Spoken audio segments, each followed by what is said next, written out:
Sights, sounds, and information just for you from your friends at ASM.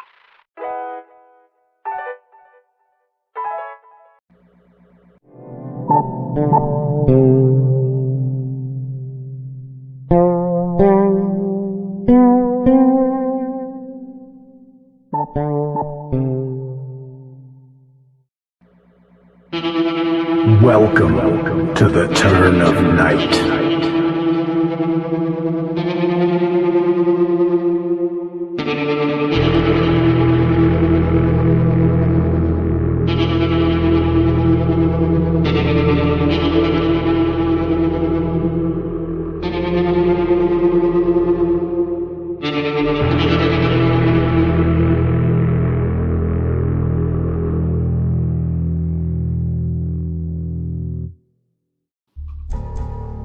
By mid-June, activity on the lake was a sign of the busy season, the summer season. The last thing anyone wants is a tragedy to kick off the summer, and that is exactly what happened. A young couple had rented a paddle boat and headed out for the afternoon. Though they were visible on various security cameras of lakeside establishments, by nightfall they were considered missing. The search was short as their remains drifted in the next morning. They had been mutilated, and the ID on their persons verified their identities. With no mob connections or enemies of note, the Coast Guard and local authorities were reminded of a recent case in which a lone fisherman was found in a similar state. He'd been fishing off of the boardwalk, as he'd done for many years, when his gutted corpse was discovered by a rowing team early the next day.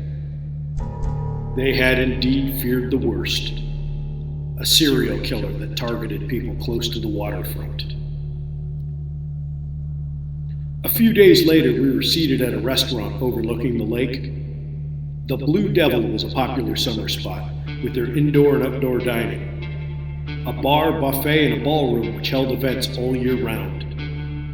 It had been opened a few years ago by Commodore Jones after he retired from the ships. The conversation at the bar turned to recent events, and the subject of a killer on the loose was brought up. "It was not a man," shouted one old patron. His name was Herschel Clemington, and he'd been perpetually fixing up an old boat that he owned.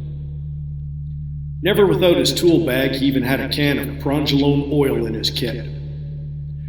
That particular brand had long since been rebranded for use on the race car circuit. It was an alligator, a rogue. Someone let it loose and it adapted, probably mutated to survive all these years. Apparently, he had an encounter once and his boat was damaged by something green and scaly. Needless to say, everyone laughed it off and old Clemington paid his bill and left in disgust over the disbelief in his tale.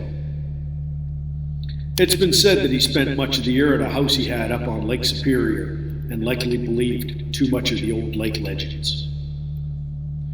The beginning of July was the official kickoff for the summer. As the evening's festivities wound down, a few of us were still hanging out at a boat owned by one of our friends.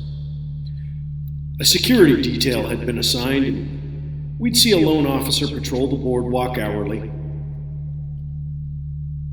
At that point, we heard a scream. It was a young couple, not much older than the two that had rented the paddle boat. Out of breath and covered in blood from a flesh wound, they shakily claimed it was a monster. Sure it was. Still, a bunch of us ran out, spread out in the scrimmage line between the shore and the boardwalk. I was the closest to the shore and ran along, not seeing anything or anyone out of the ordinary. Suddenly, I stopped dead in my tracks. I was already worried about meeting a killer face to face, but what I saw haunts me to this very day. It was humanoid, over 6 feet tall and scaly. It grabbed me and flung me back into an old aluminum boat that was pulled onto the shore. The wind was knocked out of me, and before I knew it, this thing was pushing the boat out as if I was dinner. A bright light flashed down. It was old man Clemington, and he had momentarily distracted the beast. He began flinging tools at it that had no effect on the armor like scales. One such projectile was swatted away and hit me directly in the head. I heard the creature bellow, and then I blacked out from the force of the hit. Waking up on shore, intact but with a large bump on the forehead, I realized I was covered in that discontinued oil.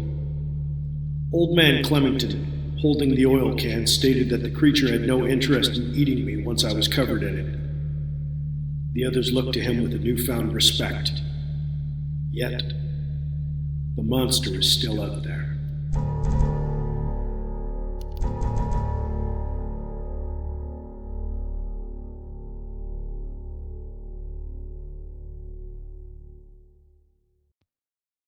The lights are on as the evening shadows are creeping in. Hopefully, you won't get caught in the turn of night.